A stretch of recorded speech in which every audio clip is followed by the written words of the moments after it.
وَاعْلَمُوا أَنَّمَا أَمْوَالُكُمْ وَأَوْلَادُكُمْ فِتْنَةٌ وَأَنَّ اللَّهَ عِندَهُ أَجْرٌ عَظِيمٌ۔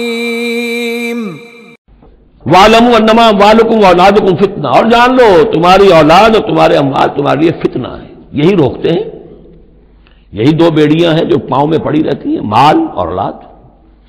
اولاد کو اعلیٰ سے اعلیٰ تعلیم دلانی ہے، اس کے لیے بڑی بڑی فیسیں دینی پڑتی ہیں، اس کے لیے ظاہر بات ہے کہ اپنا ایک ایک قطرہ جو ہے پسینے کا اور خون کا لگائیں گے تو کہیں جا کر وہ ساری چیزیں فراہم ہوگی۔ آدمی کھپ گیا اسی کے اندر، اولاد کے لیے یا مال کے لیے۔ پھر کہاں سے وقت لائیں دین کے لیے، اور دین کے لیے نصرت کے لیے کہاں کوئی رمق جسم کے اندر باقی رہ جاتی ہے۔